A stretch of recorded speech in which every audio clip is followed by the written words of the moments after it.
Hörmətli izləyicilər, əsas sualın canlı yayımında xoş gördük. Gündəmin aktual mövzularını müzakirə edəcəyik. İlk növbədə Trampın 100 günü bitdi və bu 100 gündə Ukraynada atəşkəs baş vermədi. Trampın bu vədi özünü doğrultmadı və bu da Ağ Evin münaqişənin həlli ilə bağlı mövqeyində ehtimal olunan dəyişikliklərə gətirib çıxarda bilər. Biz bunu Donald Trampın xüsusi elçisi Kate Kellogg'un son müsahibəsindən də hiss edirik. Kellogg bildirir ki, Rusiya bu müharibədə qalib gələ bilməyəcək. Rusiyanın son bir il ərzində Ukrayna ərazisindəki fəaliyyəti yalnız metr-metr irəliləməkdən ibarət olub.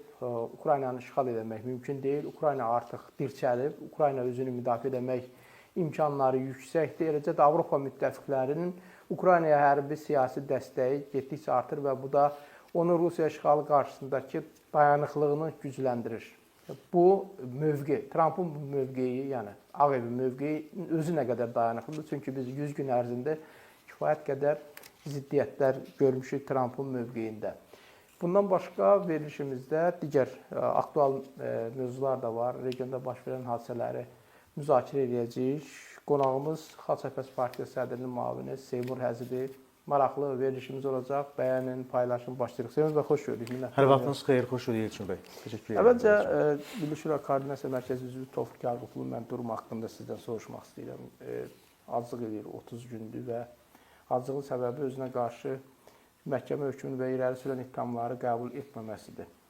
Necədir durumu Tofiq bəy? Vəkilin Aqil Layıcın verdiyi məlumata görə bugün saat 16 radələrində verdiyi məlumata görə vəziyyəti son dərəcə kritikdir.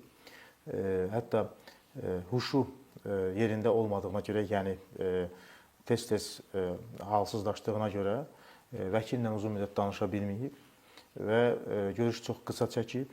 Bilirsiniz ki, hər gün neçə kiloqram olduğu ilə, nəbzinin nə qədər olduğu ilə bağlı məlumatlar verirdi, amma bu dəfə o məlumatları xatırlaya bilməyib.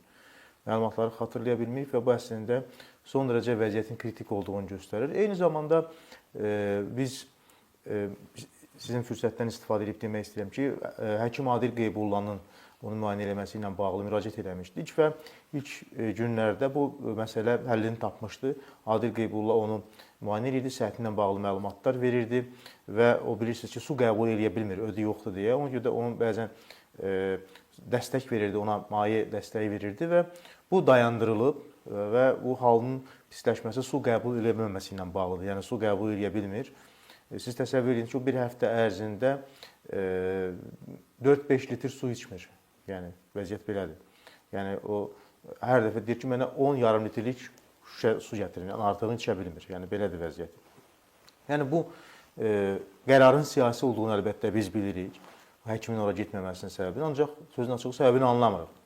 Yəni burada mən ən qaba bir səbəb kimi Tofiq Yaqubluğunu öldürmək və ya Kobeyə salmaq istəyirlərinin üzərində dayanmaq istəmirəm. Çünki normalda belə bir niyyətin olmasını təsəvvür eləmək çox çətindir ki, dövlətdə kimsə oturub vətəndaşın, bir qazinin, siyasətçinin komaya düşməsini və ya ölməyini gözləyir, bununla bağlı bir plan qurur, senari qurur. Bunu yaxına buraxmaq istəmirəm, ancaq hər hansı formada bir ağıllı variant da başqa ağlıma gəlmir ki, bunun səbəbi nə ola bilər?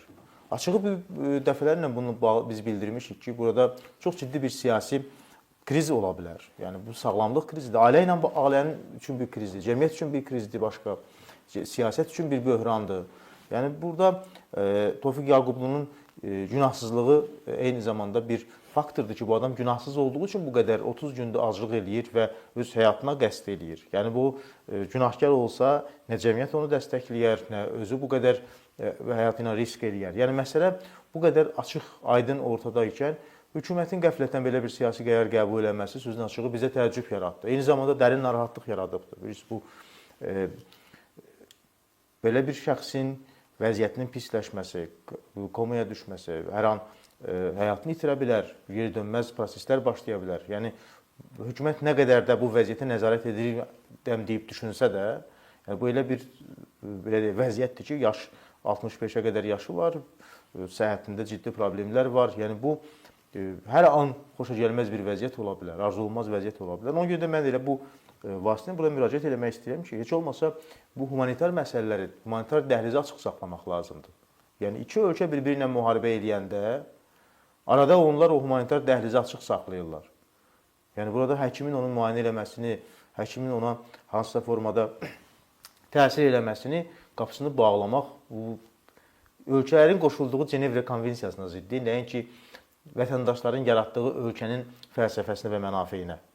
Yəni bu bir qədər çox ağır bir vəziyyətdir. Bir ölkənin içərisində bir siyasi belə deyək, xadim üçün onun mübarizə apardığı, qurduğu dövlətdən, yəni qurucularından biri olduğu dövlətdən, xalq hərəkatından bəri Tofiq Yalqın mübarizə aparır. Humanitar qapı istənilirsə, deməli vəziyyət çox böhranlıdır. Bu Adil Qeybulla vaxtaşırı müayinə edir Tofiq bəyi və müalicə müəssisəsinə yerləşdirildi və indi hansı qurum həkimi Yaqublu'nun yanına buraxdı? Bilirsiniz, mən sizə qurumların adını saya bilərəm. Ancaq bu qurumlar axı qərar qəbul eləmir. Siyasi məhbuslarla bağlı qərarı qurumlar qəbul eləmir. O qurumlar deyə bilərlər ki, ya icazə verilir, ya icazə verilmir. Məqsədə uyğun, amma bu qərarlar siyasət qərarı qəbul olunur. Yəni Tofiq Yaqublu ilə bağlı qərarı ən az prezident administrasiyası səviyyəsində qəbul olunur. Yəni biz uzun illərdir bu ölkədə siyasətlə, siyasi işlə məşğuluq. Yəni bunları bilirik. Ona görə də mən elə bildirmək istəyirəm ki, yəni bu məsuliyyətin dərəcəsini və səviyyəsini biz bilirik. Məsuliyyətli davranmaq lazımdır və bu böhranın daha da dərinləşməsinə imkan verməmək lazımdır. Təşəkkür edirəm Seymur bəy. Ümid edirəm ki, yəni Tofiq bəyin bir an həkim nəzarəti bərpa olunacaq və onun yəni səhhəti nəzarət altında olacaq. Mən başqa demək çətindir. Mən istəyirəm mövzularımıza keçək. Bizim gündəmdə bir sıra mövzularımız var və verilişin anonsunda dedim ki, yəni bu regionun ümumilikdə problemləri, yəni bilirsiniz ki, bu Rusiya və Ukrayna arasında gedən müharibə, daha doğrusu Rusiyanın işğalçı müharibəsidir bu. Dünyanın əslində bir-birinə vuran, yəni bu böhranlı vəziyyət yaradan. Rusiya 9 may paradı günlərində qısa müddətli atəşkəs istəyir. Amma Ukrayna deyir ki, bir aylıq ən az atəşkəs olmalıdır və bu sülh danışıqlarına başlamaq üçün bir etimad pəncərəsi ola bilər. Birləşmiş Ştatlar indiyə qədər Rusiyanın xeyli müdafiə edən Tramp hökuməti də Ukraynanın mövqeyini dəstəkləməyə meyillidir və biz Trampın son açıqlamalarından görürük ki, artıq belə görünür ki, Putinin bu variasiyalarından yorulublar. Və hətta Birləşmiş Ştatlar bildirir ki, biz danışıqlar prosesindən də çıxa bilərik. Nə gözləyirsiniz bu istiqamətdə? Bu kriz həllə doğru gedəcək, yoxsa kəskinləşməyə doğru? Bilirsiniz, Amerika Birləşmiş Ştatları dövlətinin yüksək administrasiyası əlbəttə bu reallığı, daha doğrusu bu faktı yaxına buraxmaq istəmir. Ancaq dünya ictimai rəyində belə bir fikir var ki, Putin və onun ətrafı, yaxın ətrafı Birləşmiş Ştatlar administrasiyasını ələ salır. Və bu ələ salmağın göstəriciləri də onların hər dəfə daha kəskin şərtlər irəli sürməsinə belə deyək, əsaslandırırlar və deyirlər ki, Putin günün birində də təqvimən deyəcək ki, 2-ci Dünya müharibəsindən sonra bizim nəzarətimizdə olan torpaqları və ölkələri qaytarın və düşünürlər ki, bundan sonra bəlkə Amerikada kimlərsə ayıldı ki, nə baş verir. Əlbəttə, Amerika güclü dövlətdir və onun imkanlarına sahib olan şəxslər bu məsələni yaxına buraxmaq istəmirlər.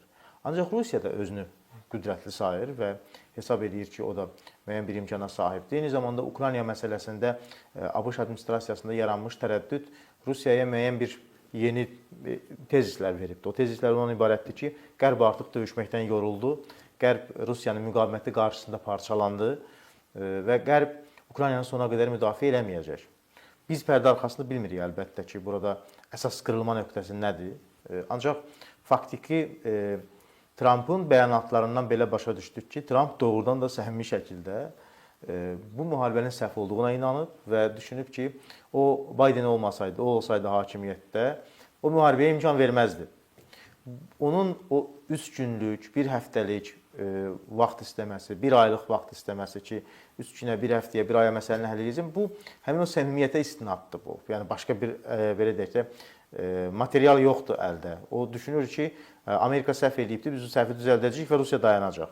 Ancaq indi proses getdikcə görsənir ki, əslində bu Rusiyanın hücumu idi, düşünülmüş bir hücumu idi və Rusiya dayanmaq istəmir. Rusiyaya hansısa bir şəkildə təkliflər irəli sürüləndə ki, bu sizin də mənafeyinizə uyğun olar, gəlin uzlaşaq, Rusiya daha dərin təkliflər irəli sürür, daha irəli getmək istəyir. Yəni şərtlər qoyur. Halbuki indiki vəziyyətində Rusiyanın elə bir şərt qoymaq imkanı yoxdur. Tutaq ki, Amerika orada Amerikanın mövqeyi olmasa, Rusiya necə şərt irəli sürə bilər ki? Yumşaq mövqeyindən söhbət. Bəli, bəli. Yəni Amerikanın mövqeyi yumşalmasaydı, Rusiyanın belə şərtlər irəli sürmə imkanları yox idi. Xatırlayırsınızsa, Lavrov özü danışıqlar tələb edirdi. Deyirdi ki, biz təcavüzə məruz qalırıq və s. və s. Amma indi tamamilə başqa cür danışır.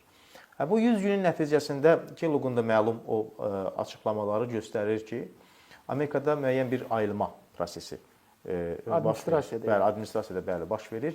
Xüsusilə Amerika Konqresinin üzvləri son günlərdə xatırlayırsınızsa ard-arda bir neçə nümayəndə, respublikaçı və demokrat nümayəndələr çox maraqlı çıxışlar edirlər Rusiyanın ünvanına. Onlardan biri hətta Rusiyanı Putini balıq yeminə döndərməkdir ki, onu balıq yeminə döndərməsin ağlı başına gəlməyəcək. Çünki Amerikada çox kəskin belə mövqelər var və bu mövqelər özlüyündə ümumi bir nəticə formalaşdıracaq. Yəni administrasiyada sona qədər belə tərəddüd içərisində qala bilməz. Və görsənir ki, kularlarda da söhbətlər artıq Rusiyanın onları ciddiyə almadığını, onlar bu belə deyək, bu vəziyyəti yavaş-yavaş qəbul olunurlar ki, Rusiya bunları ciddiyə almır. Əslində avtoritar rejimlərin liderlərində, xüsusilə belə iri ölkələrdə belə şeylər olur. Yəni o ironik yanaşma, demokratik sistemlərə ironik yanaşma olur. Yəni onlar düşünürlər ki, Trump administrasiyası Amerika demokratiyasının bir səhvidir və onlar bu səhvdən istifadə edib bir gediş edəcəklər.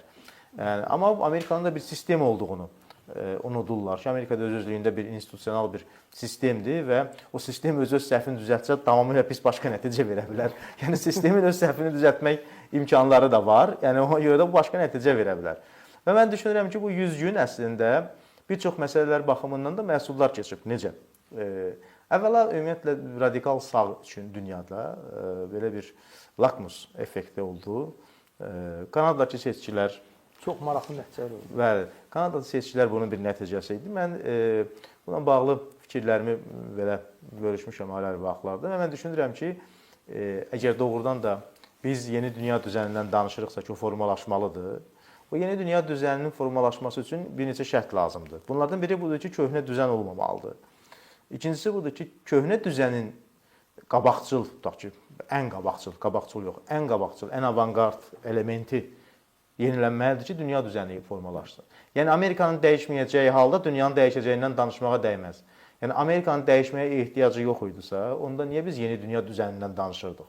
Çoxları bunu yeni dünya düzəni anlayışını Amerikaya uyğunlaşmaq anlayışı kimi qəbul edirlər. Bu səhvdir. Amerikaya uyğunlaşmaq anlayışı yeni dünya düzəni deyil.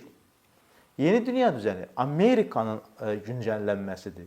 Amerikanın seçki sisteminin, siyasi sisteminin güncəllənməsidir. Çünki böhran Amerikada baş verdiyinə görə siqnallar düz çatmırdı. Yəni vaxtilə ipoteka böhranı da Amerikada baş vermişdi 2008-ci və dünya iqtisadi böhranı. Yəni indi siyasi böhran yaranır. Əlbəttə, çünki qidalanma həm rasional olaraq iqtisadi proqnozların, valyuta ehtiyatlarının tənzimləndiyi nöqtə oradır. Yəni eyni zamanda siyasi ideyaların tənzimləndiyi nöqtə oradır və bütün belə deyək də dünyanın yenilənməsi üçün Amerikanın yenilənməsi şərtdir. Və burada hansı sistemləri ki, özünün yenilənmə mexanizmlərini açıq saxlayıb, cəmiyyətlə interaksiya içərisində də onlar bu prosesi yüngül keçirdəcəklər. Amma digərləri qəfil çökəcəklər. Yəni o köhnə tavan çökən kimi. Yəni o bilirsiniz belə şeylər olur mühəndislikdə. Məsələn, yeni binalar tikiləndə belə bir söhbət gedir ki, həmişə bu köhnə binalar çox möhkəmdir. Amma o köhnə binalar birdən çökür. Yeni binalar bir siqnal verir çökməmişdən qabaq ki, təhlükə var. Köhnə binalar qəfil çökür. Çünki yeni binalar o siqnalı vermək sistemini qurub, amma köhnə binalarda bu yoxdur. Onlar qəfil çökürlər. Yəni məsələ burasındadır ki, bu köhnə sistemlər, konservativ sistemlər, o dəyişmə mexanizmini saxlamayan sistemlər, onlar qəfil çökəcəklər. Yəni onların belə bir yer qoymurlar. Onların bu əzəməti, belə deyək də, o brifinqlərdə iqtisadiyyat nazirlərinin acından yıxılmasına bənzəyir. Deyirlər, Kosygin Sovet dövründə belə bir lətifə və hadisə edə bilmirəm. Məruz eləyəndə yıxılıb. 3 günümüz az imiş. Bəli. İndi yəni belə bir vəziyyət var və o yeni dünya düzəninin üçün əlbəttə bu 100 gün çox önəmlidir. Çox önəmlidir və müəyyən bir proseslər gedibdir dünya üçün narahat olmağa dəyməz. Yəni dünyanın inkişaf belə qanuna uyğunluqları həmişə proqresə doğrudur. Yəni yeniliyə doğrudur. Rusiya-Amerika münasibətlərində yəni nəzərə çarpan və təəssüf doğuran bir məqam nədən ibarətdir? Rusiya Ukraynada böyük cinayətlər, qətliamlar törədib. Yəni müasir beynəlxalq hüququ tapdalayaraq işğal edib və bu işğalın nəticəsində 100 minlərlə insan ölüb, 10 milyon qaçqın var, iqtisadiyyata trilyon dollar dəyərində ziyan dəyib bəlkə də. Amma Trump administrasiyası bu məsələnin üstündən sükutla keçir. Yəni bu Rusiya qarşı həyata keçirilmiş akt, bu cinayət aktıdır. Bu beynəlxalq ədalət məhkəməsi bunu araşdırmalıdır. Yəni bax bu hücumu təşkil edənləri, onların törətdikləri cinayətləri. Amma sanki bu orta əsrlər bir müharibəsidir. Falan ölkə hücum edib, biri udub və yaxud da ki, sülh bağlayırlar və salam. Məsələ bitdi, getdi. Yəni müasir dünyada belə bir şey yoxdur. Amma Trumpın yanaşması orta əsr yanaşmasına bənzəyir. Yəni orta əsr müharibələrinə yanaşmaya bənzəyir. Bilirsiniz, mən sizi başa düşdüm. Əslində mənim müşahidə etdiyim nədir? Onlar hər şeyi dəqiq görürlər. Ancaq başından Trump bu məsələyə belə yanaşıb ki, bu işi danışıb həll etmək lazımdır. Danışıb həll edərkən də qarşındakına sən cinayətkarsan deyəndə dialoq baş tutmur. Dialoq baş tutandan sonra cinayətkar demək olacaq. Dialoq, əgər bu prosesi Trump belə düşünür ki, bu prosesi sülhlə yekunlaşdırsa, yəni hansısa formada sülhlə yekunlaşdırsa, tərəflər bundan razı qalsalar, onda bunu qoy insanlıq özü həll eləsin.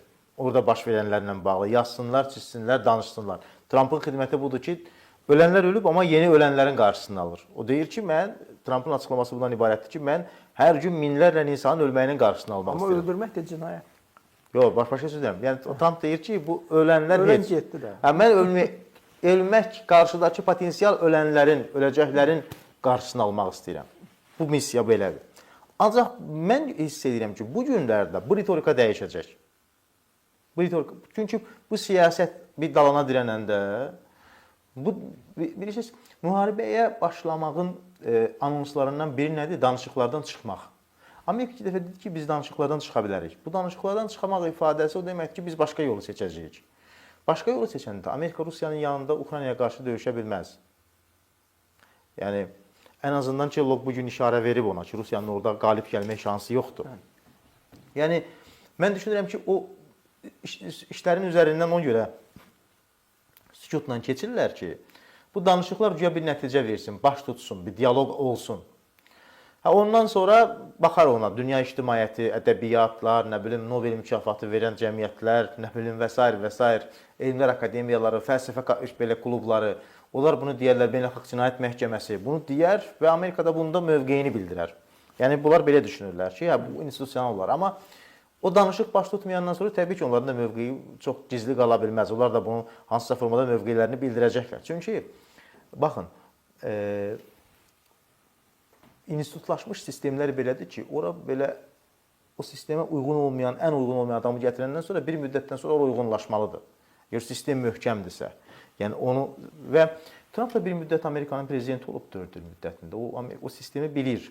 Düzdür, onun içərisində ona qarşı müqavimət var, o da müqavimət göstərir. Amma bütün hallarda bu işin işləyişini çox yaxşı bilir. Düşünür ki, tez-tez də o danışıqlar sənətindən danışır. Deyir ki, əsas o razılaşmaq sənətini bilməkdir. Amma bu razılıq alınmayandan sonra keçəcək ikinci bir şeyə. Bu yaxınlarda bu Atlantik Council'ın bir eksperti, orada bir beyin mərkəzi bir maraqlı yazı yazmışdı və yazı təxminən belə idi ki, Çinin müharibə sənəti nəzəriyyəsi ilə Trump'ın, bilirsiniz, Sun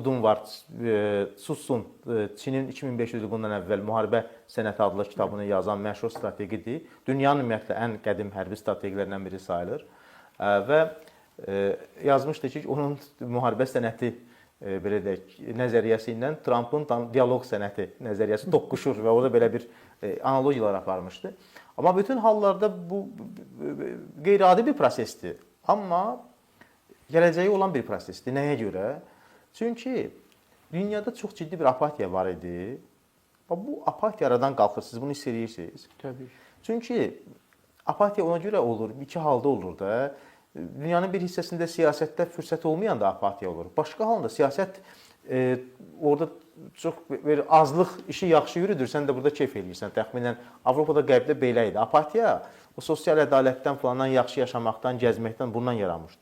Amma bir silkələnmə baş verirdi. Silkələnmə baş verdi və apatiya aradan qalxır. Bu apatiyanın aradan qalxması sirayət edəcək, yəni bütün dünyaya. Bu qaçılmazdır. Mən Kanadadakı seçkiləri çox yüksək qiymətləndirirəm və əslində bu 100 günün bir töhfəsi kimi qiymətləndirirəm. Təbii ki, buna belə kəskin antagonist nöqteyi nəzərdən yanaşmıram ki, onun acığına oldu. Siyasətdə nəyinsə acığına baş verən hadisələrin hamısı axırda ziyan vurur. Amma bu mütləq və mütləq bu əks təsirdən yarandı. Və bu əks təsirdən yarandı. Dünyada radikal sağın, xatırlayırsınızsa mən burada bir proqnoz vermişdim 5 il ərzində. 5 il ərzində radikal sağın qalxması və sonradan siyasət səhnəsini tərk eləməsi prosesi olacaq. Yəni radikal sağ bir müddət belə hakim olacaq, qısa epizodik, amma sonra siyasət səhnəsindən getməyə məcburdur. Çünki dünya özü bir mərhələ keçir, siyasi şuur bir mərhələ keçir. Yəni bu mərhələdən keçir. Mən belə qiymətləndirirəm və Ukraynada əslində müqavimətin davam elədiyini görürəm. Avropanı çox yaxından izləyirəm, Avropanın Ukrayna siyasətini yaxından izləyirəm. Bununla bağlı mövqelərimi tez-tez bölüşməsəm də yaxından izləyirəm və dəqiq izləyirəm və sizə deyə bilərəm ki, Avropa bu məsələdə çox qətidir. Rusiyanın genişlənməsinin qarşısının alınması məsələsində. Avropanın Hitler Almaniyası ilə bağlı çox ciddi bir belə deyək, təcrübəsi var. Eyni zamanda bu təkcə Hitler Almaniyası ifadəsi deyil. Birinci Dünya müharibəsində reparasiyaları ödəməyən bir Almaniya var idi. Bu gün Rusiya o reparasiyaları ödəməsə, Rusiya gəlib o vurduğu ziyanları ödəməsə, Rusiya bilirsiniz nə edəcək? Avropa üçün 15-20 il sonra Rusiya daha böyük təhlükəyə çevriləcək. Şübhəsiz. Ona görə də Avropa bunu çox yaxşı bilir. Çox yaxşı bilir ki, indidən bu məsələni həll etmək lazımdır. Və Amerika çox uzaq. Həll etmək üçün resurslar nə qədər? Yəni burada Avropanın birincisi bürokratiyası imkan vermir ki, çevik qərarlar qəbul olunsun. Bu gün mən deməli Müharibə Araşdırma İnstitutunun bir təhlilini oxudum ki, Avropanın Ukraynada sülhməramlı missiya və yaxud da ki, digər adlandıracaq missiya yerləşdirilməsi üçün 25 min nəfərlik kontingenti toplamaq belə çətin məsələdir. Hətta Avropa ölkələri üçün Ukraynada 25 min əsgəri yerləşdirmək, onlar necə deyirlər, tapıb, təlimatlandırıb, silahlandırıb və yaxud da onların necə deyirlər, təşkilatlı texniki məsələlərini həll etmək. Adam kimcə əsgərliyə getməyib. Onu yazan adam. Niyə elə düşünürsünüz? Ona görə ki, bugün Husiləri Britaniya aviasiyası bombalayıb. Necə baş verib o? Necə baş verib? Siz deyin. Müdafiə naziri əmr edib, təyyarlar edib bombalayıb da. Daha əvvəl də bombalamışdılar. Yox, mən də onu demək istəyirəm ki, yəni belə şeylər elə baş vermir axı. Yəni dövlətlər ümumiyyətlə konsensusa gəlmək məsələsində bəli orada müəyyən bir mexanizm məsələsi var. Amma o konsensus inanın ki, Avropadan çox Rusiyanın əleyhinə işləyir. Çünki proses uzandıqca Rusiya zəifləyir. Rusiya hərbi sənayeyə güc verir və sair sanksiya altındadır. Ukraynaya müəyyən bir humanitar dəstək gəlir, hərbi dəstək gəlir, az da olsa, azalsa da daha doğrusu. Gəlir, amma Rusiya bu yoxdur. Rusiya Şimali Koreya ilə oradan buradan didinir. Bütün nə resursları varsa qoyur hərbi sənayeyə. Ancaq gilizi yemək olmur. Məsələ burasında da gilizi yemək olmur. Bir müddətə qədər gilizlə döyüşüb sağ qalmaq olur, amma sonra gilizi yeyib yaşamaq olmur. Yəni iqtisadiyyat çox önəmlidir. Amma bu belədir. Amma Avropa bir ordu qurmaq istəsə, onu Ukraynaya göndərmək istəsə, bunu özün təhlükəsizlik məsələsi kimi qaldırsa, Rusiyanın ekspansiyasını, bu çox asan məsələdir. Yəni bu bir qərar qəbul olunandan sonra Fransa legion saxlayır. Yəni Fransa legion necə saxlayır? Bunun ən liberal ölkələrdən biridir də. Legion saxlayır. Onun yolunu bilir. Maddi məsələ ortaya qoyulur və insanlar gəlirlər, xidmət keçirirlər. Yəni burada bir şey yoxdur. Yəni demək istədiyim odur ki, o mexanizm məsələsində biraz o təhlilçilər daha çox da belə deyək ki, libertarian mövqedə olan təhlilçilər düşünürlər ki, çox çətin olacaq. Adamlar gedib döyüşmək, heç kim ölmək istəmir, heç kim döyüşmək istəmir filan belə. Əlbəttə heç kim ölmək istəmir. Amma bu dəyər məsələsi olanda, bir çox hallarda mənafe məsələsi olanda, dövlətlər bunun yollarını bilirlər. O dövlətlər necə sağ qalırlar, necə ayaqda qalırlar, necə imperiya qururlar, imperiyalara qarşı necə döyüşürlər, müqavimət göstərirlər. Heç bir dövləti olmayan qurumlar var ki, hal-hazırda tutaq ki, azadlıqları uğrunda mübarizələr aparırlar. Bu reparasiyalar mövzusu maraqlı mövzudur. Bəli. Bayaq maraqlı bir ifadə işlətdiniz ki, yəni dünyanın belə deyək, yandırıb söndürmək, siyasi qərarlar vermək Ağ Evdəndir, Amerikadandır. Bunun da Amerikanın hərbi, siyasi, digər imkanları bu vəziyyəti yaratmağa imkan verir. Bu reparasiyalar mövzusunda bayaq mən də dedim ki, Rusiyanı cəzalandırmaq məsələsi Amerikanın gündəmində yoxdur, bugünkü gündəmində yoxdur. Avropanın da reparasiyalar məsələsində, məsələn, Azərbaycan-Ermənistan münaqişəsində Avropanın baxışına baxanda orada da yoxdur. Yəni, tutaq ki, 30 il ərzində Azərbaycanı ermənilər talan edib, dağıdıb, yandırıb, 10 milyardlarla dollar ziyan vurub. Bugün sülh danışıqları bağlı Avropanın mövqeyinə baxırıq, yoxdur, o məsələ yoxdur. Yəni, Azərbaycana bu boyda ziyan vurulub, məsəl üçün, təzminatı kim ödəyəcək, necə ödəyəcək, niyə ödəməlidir? Yəni, bu sualları heç biri qaldırılmır da. Eləcə də insan haqlarına bağlı Azərbaycana ünvanlanan tənqidlərdə və dünən Amerika Konqresində səhv eləmirəmsə bir dinləmələr təşkil olunub. Prioritet mövzusu Qarabağdan gedən ermənilər məsələsi. Yəni Ermənistandan qovulan boyda nə sayda azərbaycanlılar var, soyqırım var, plan var. Heç bir məsələ gündəmdə yoxdur. Yəni burada biraz necə deyirlər, fərqli bir və təəssüf doğuran bir yanaşma var, Qərbin yanaşmasında. Siz necə qiymətləndirirsiniz? Bilirsiniz, bu çox maraqlı mövzudur. Bu məsəl üçün mən xatırlayıram ki, 44 günlük müharibə dövründə Azərbaycanın mövqeyini beynəlxalq təşkilatlarda müdafiə edən adamları bu gün tam əksəriyyəti həbsdədir. Azərbaycan türmələrindədir. Başda Anar Məmmədli, Ələsgər Məmmədli və s. olmaq şərti ilə. Beynəlxalq hüquq müdafiə təşkilatlarında Azərbaycanın mövqeyini müdafiə edən və sözü orada mötəbər sayılan adamların hamısı həbsdədir. Ya da həbs təhlükəsi altındadır. Tutaq ki, Tofiq Yaqublu ölür. Faktiki. Bugün bir məlumat daxil oldu ki, Tofiq Yaqublu'nun qərbdə müdafiə olunmaması üçün erməni lobbiləri iş aparırlar. Ki, o Qarabağda döyüşübdür. Bu insan haqları fəalı falan deyil, siyasətçi. Bu Azərbaycan döyüşçüsüdür. Döyüşübdür, qoyun orada ölsün. Azərbaycan hökuməti də öldürür. Bilirsiniz, qərblə işləməyin metodikasını çox aydın bilmək lazımdır. Vətəndaş cəmiyyəti sərbəst işləməlidir. Vətəndaş cəmiyyətinə etibar eləmək lazımdır. Baxın, ermənilər necə işləyirlər? Hökumət işləyir. Hökumət də işləyir, təbii ki. Hökumət də ona görə işləyir ki, vətəndaş cəmiyyəti işləyir, hökumət də ondan paralel işləyir. Amma vətəndaş cəmiyyətinin fəallarını hökumət agent damğası ilə həbsə atmır. Doldurmur içəri. Bu proses düzgün getməlidir. Bu dünən oxuyanda ki, orada Vardanyanın qızını hətta gətirmək istəyirmişlər, Ruben Vardanyanın o tədbirdə çıxış eləsin. Adam şoka düşür. Bu qədər bu meydan niyə açıq olmalıdır onlara? Azərbaycan hökuməti müraciət eləyəydi, gəlib izləyərdilər məhkəmələri. Amma Ruben Vardanyana o cür təmtaraqla məhkəmə keçirdirdilər. Bir də baxardın Azərbaycan siyasət məhbuslarının məhkəmələrinə baxardınız. O necədir? Onların məhkəmə zal şəraiti necədir? Yəni söhbət nədən gedir? Şəffaflıq əlbəttə çox ciddi məsələdir. Qərb institutları ilə də bu cür işləmək lazımdır. Bilirsiniz, cəmiyyəti burada qüvvətli eləsəz, onlar məcburlar sizdən hesablaşmağa. Yəni, bugün bu 400 adam içəridə... Ermənilər onları hesablaşmağa məcbur edir. Əlbəttə ki, bax, bugün bu 400 adam... Özlər heç nə görmür də, onu deyir. Qərbdəkilər deyir. Bilirsiniz, axı, necə ola bilər? Biz riyaziyyatla, orta məktəbdə ibtidai riyaziyyatla məşğul olmuşuq da, müəyyən bir məsələnin şərti olmalıdır da. O şərt irəli sürülməsə məsələni kim həll edə bilər ki? Məlumatlar hardan getməlidir? O şərt bu məlumatlardır. Amma beynəlxalq hüquq da var da. Var da, o beynəlxalq hüquq həll edən mexanizmdir, amma şərtli məlumatları biz verməliyik də. Elə deyil. Human Rights Watch-u buraxmalısan, beynəlxalq təşkilatları buraxmalısan ölkəyə. Sən də yanında durmalısan, getməlidir Gəncəni, Bərdəni, bombalanan yerləri görməlidir. Gəlmişdilər də. Bəli. Beynəlxalq buyruq. Böyük bir zülmlə, zillətlə onlar buraxılıblar bu ölkəyə. Niyə qardaş? Bu ölkəni erməni bombalayıb, Rus bombalayıb, gəlsin görsün oradan Rusun silahı çıxıb da.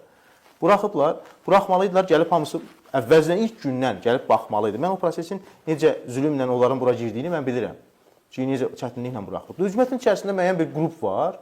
Olmaz da, niyə olmaz? Gəlib burada kimi ifşa eləyəcəklər. Erməni Rusu ifşa eləyəcəklər də, niyə buraxmırsınız? Güya ki, indi bundan kiməsə yaxşılıq eləyirlər. Əksinə. Nəsə, bu proses özü-özlüyündə bir ağırlı proses. İkincisi, 400-ə yaxın adam həbsdədir. Bunların hamısı siyasətdə iddialı vətənpərvər adamlardır. Siyasətə iddia eləmək sövq təbii. Maaş üçün gəlmək yox ha. Yəni gəlib talamaq üçün gəlmək yox. Və da fitrətən siyasətə iddia eləmək vətənpərvərlikdən irəli gəlir. Hərbiçiliyə iddia eləmək vətənpərvərlikdən irəli gəlir. Təhlükəsizlik orqanlarına getmək vətənpərvərlikdən irəli gəlir. Çünki bu peşələr dövlətin müəyyən bir institutlarında işləmək, onu təmsil eləmək, ümumi mənafeyi müdafiə eləmək hissindən doğan işlərdir də. Sən bu adamların doldurmusan hamısını həbsə. İndi Azərbaycanda insan hüquqları problemi var, yoxdur. Seymura sual versinlər, nə desin mən? Deyim yoxdur. Necə deyim yoxdur? Necə deyim yoxdur? Ancaq bu siyasi həbslər olmasa, vətəndaş cəmiyyəti fəalları yerində olsa, o qərb buradan hansı datanı götürəcək? Hansı datanı götürəcək? Bilirsiniz? Mən bir danışanda deyirlər ki, sizin heç özünüzə qarşı burada ədalətli məhkəmə olmur. Ha özünü öldürdüyünə ki, Vardanyanın məhkəməsi çox ədalətli keçib. Və deyirlər ki, nətər Vardanyanın, bu Ələsgər Məmmədlinin məhkəməsinə bax gör, nətər keçir. Biz nətər inanaq ki, bu 44 günlük müharibədə özünü necə aparıb Ələsgər Məmmədli, ondan qabaq necə bir vətəndaş mövqeyi var. Ələsgər Məmmədliyə bu münasibəti göstərən hökumət görülürsə nətər münasibət göstərir. Belə şeylər çıxdı ortaya. Yəni, bilirsiniz, burada qərb institutları və s. bunlar bizim tərəf müqabilimizdirlər. Biz özümüz formada olmalıyıq ki, tərəf müqabilində də bu informasiyanı ötürə bilək. Bəs indi bu separatçıların məhkəmə çıxışları, o yəqin ki, izləyirsiniz. Çox ciddi etiraflar da var. Yəni, bu Azərbaycana qarşı qəsbkarlıq birbaşa Ermənistan hökumət tərəfindən idarə olunub, təşkil olunub. Bir gəlmişkən uzun müddət Azərbaycan ictimaiyyətinə demokrat kimi sırınan o, nə idi? Levanter Partiyasının o videosu da çox maraqlı ifşa idi. Bəli. Yəni, məlum olur ki, bu separatçı bir proses deyil. Bu, Azərbaycana bir ölkənin digər ölkəyə qarşı qəsbkarlıq müharibəsidir və nəticələr də çox dəhşətlidir. Yəni, bu sənədləşdirilir təbii ki, bu ifadələr, çıxışlar, məhkəmə. Bunun beynəlxalq, yəni, indi bizim qarşıda hələ böyük bir mübarizə dövrümüz var. Beynəlxalq məhkəmədə qarşılıqlı iddialar var. Azərbaycan bundan istifadə edə biləcək misiniz? O sənədləri beynəlxalq təşkilatlara Kamran Əliyev aparsa, yox. Xədicə İsmail aparsa, hə. O sənədləri beynəlxalq ictimaiyyətə hansısa hökumət yanlı QHT aparsa, yox. Anar Məmmədli aparsa, hə. Ülvi Həsənli aparsa, hə, bəli. Aparsa, Bəxtiyar Hacıyev aparsa, hə. Bu ölkədə Paşinyana ilk ağır zərbəni kim vurubdur? Bəxtiyar Hacıyev. İctimaiyyət içərisində. Gidib beynəlxalq tədbirdə onun boğazını qurudub gəlib. Bəs bu adamlar hamısı içəridədir də. Ehtimad olan adamların hamısı içəridədir. Bu kimin işinə yarayır ki? Bax, belə bir şəraitdə, siz bu mövzunu yap, belə bir şəraitdə bu adamların içəridə olması kimin işinə yarayır? Azərbaycan dövlətini. Bugün bu adamlar çöldə olsaydılar, bu ingilis dilini bilən, beynəlxalq təşkilatlarla kontaktları olan, 44 günlük müharibədə Bəxtiyarın nə qədər dəstək veribdir müharibəyə fonduna. Hamısı da bunu bilirlər dövlət orqanları. Bu adamlar azadlıqda olsaydılar, o müzakirələr keçəndə, bunlar bu sənədləri götürüb ora səfər eləsəydilər, orada o konqresmenlərə göstərsəydilər, uçan evlərini göstərsəydilər, Aynur Günəş Ağdamda uçurulan evlərini göstərsəydi, aparsaydı, şəklini desəydi ki, bu mənim evim, bu mənim evimi bu ermənilər uçurduqlar, bunun cavabını kim verəcək? Bu adamları içəri qatıb Azərbaycanı bu mövqedən məhrum ediblər də. Ona görə də o reparasiyalar məsələsi, özür istəyəm, bu reparasiyalar məsələsi çox ciddi məsələdir. Bu, bir hökumətin istəməyi ilə başqa hökumətin verəcəyi bir şey deyil. Cəmiyyət bunu istəməlidir. Və cəmiyyətin istəməsi üçün də cəmiyyət bu məsələdə səfərbər olmalıdır. Təşəkkür edirəm. Tamaşaçımıza təşəkkür edirəm. Bu, Türkiyədə mən istəyirəm, siz Türkiyəni yaxşı tanıyırsınız, Türkiyədə bir müddət yaşamısınız. İstəyirəm bu verilişimizin elə qalan hissəsində Türkiyədə gedən son hadisələr haqqında mən şərhinizi alım. Nə baş verir Türkiyədə? Bax, son həbslər də oldu və bu artıq, necə deyirlər, Türkiyədə başqa bir mərhələyə keçmiş kimi görünür sanki. İqtidar müxalifət və hökumətin daxili siyasi idarə etməsi yeni bir mərhələyə keçir. Bilirsiniz, uçqundan böyük şeylər tikmək mümkün deyil. Belə çox fəlsəfi ifadədir bu, amma bunu siyasətçilər üçün bir qədər də açmaq istəyirəm mən. Nə demək istəyirəm? Dünyada hal-hazırda baş verən proseslər, Vaşinqtondan üzübəri gələn bu dalğa, bu zəlzələdir. və çox yüksək ballı bir zəlzələdir. Bunu düz başa düşməyənlər var. Bunlar elə bilirlər ki, bu zəlzələ axıra qədər olacaq, onlar da yellənəcəklər, yellənəcəkdir. Elə deyil. Bu yellənmək prosesi deyil. Bu bəzilərinə rahatlıq verib, bu yellənmə, bu zəlzələdir.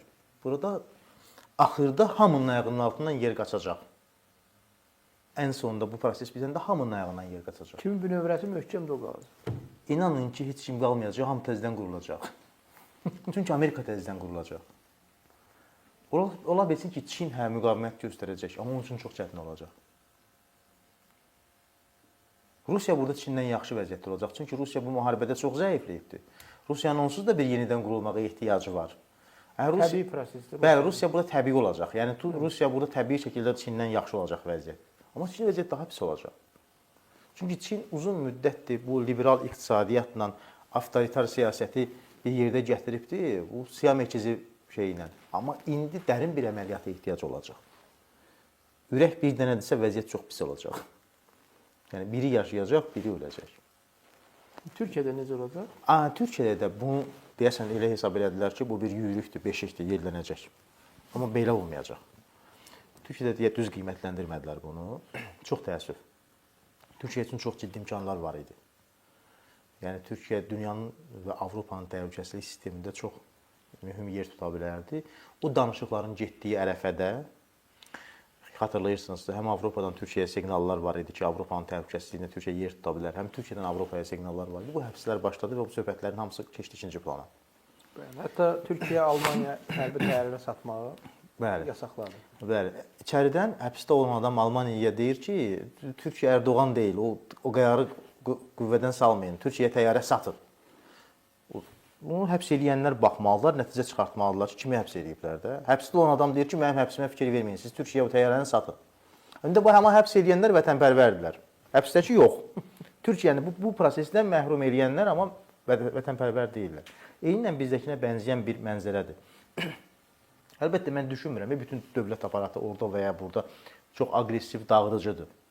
Burada bəzən təsir edici bir azlıq, nüfuz edici bir azlıq bütün sistemi işini poza bilir. Orada görürsünüz Erdoğan tək danışır, tək aparır prosesi. Heç onun o həbs məsələsinə ancaq güc strukturları o iş aparırlar. Yəni Türkiyənin o əsas ana xəttindən Türkiyəni çəkindirmək mümkün deyil. Yəni Türkiyədə bu çətin olacaq. Yəni Türkiyə bunu eləmək mümkün deyil, amma Türkiyəni biraz geri saldılar. Türkiyədə xeyli dərəcədə proseslər çox yaxşı istiqamətdən ləngidi. Yəni həmin o Avropa ilə, Britaniya ilə, Şərqi Avropa ilə çox yaxşı münasibətlər qurulacaqdı və Türkiyə yeni bir daha magistrala çıxmaq imkanı qazanmış ikən bu fürsəti əldən verdi. Bəs daxildə necə konflikt? Daxildə iqtisadiyyatla bağlıdır problem əsasən. Türkiyədə seçki sistemi vardı, yəni növbəti seçkiyə qədər bu siyasi böhranlar ona görə də belə deyək də çox radikallaşmır. Burada seçkidə yola salmaq. Tızından çıxmır. Bəli, bəli. Orada seçkiyə bir ümid var ki, seçkidə mövqeyimizi bildirəcəyik. Ümid varmı indi?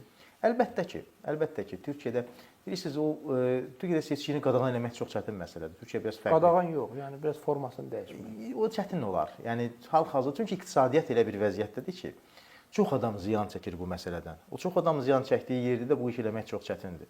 İnstitutlar var, filan var. Həm də açığı bu bəzi daxili içəridə də aparılan bəzi işlər hökumətin mövqeyini belə deyək, o işi həyata keçirməyə imkan verməyəcək. Yəni bu Abdullah Öcalanla aparılan proses bu hökumətin etibarlılığına xeyli dərəcədə ziyan vuracaq. Yəni çünki Türkiyə cəmiyyəti bu işdən çox əziyyət çəkib. Yəni orada ümumiyyətlə cəmiyyətin hansısa bir subyektini dövlət aparatının tərəfi kimi qəbul etmək səhvdir dünyanın hər yerində. Yəni bu unitarlığa ağır zərbədir. Ölkəndə demokratiya yaratmaq istəyirsən, yarat. Kimə hüquq vermək istəyirsən, ver. Almaq istəyirsən, al. Onu niyə sən kimlənsə məsləhətləşib eləməlisən, danışıq çərçivəsində? Deməli, bu bir al-verdi. Yəni, Kürdlərə hüquq vermək niyə verməyəsən ki, Abdullah Öcalanla danışıb Kürdlərə hüquq verməlisənsə, ver də. Abdullah Öcalan bir cinayətkardır. Bu cinayətkarla danışıb kiməsə hüquq vermək, kimdənsə hüquq almaq, mən doğru saymıram bu şeyləri. Siyasətlə məşğul olmaq istəyən adamlar var, nə bilim, Kürdlər, Lazlar, Ləzgilər, kim varsa olsun da. Bu dövlət kiməsə hüquq verəndə kimlənsə niyə məsləhətləşməlidir ki? Məncə bu da rol oynayacaq dövlət aparatında. Selim bəy, çox təşəkkür edirəm. Çox sağ olun. Minnətdaram. Mən minnətdaram. Hörmətli izləyicilər, biz Xalq Cəbhəsi Partiyası sədrinin müavini Seymur Həzi ilə gündəmin aktual mövzularını dəyərləndirdik. Bəyənin, paylaşın, minnətdaram.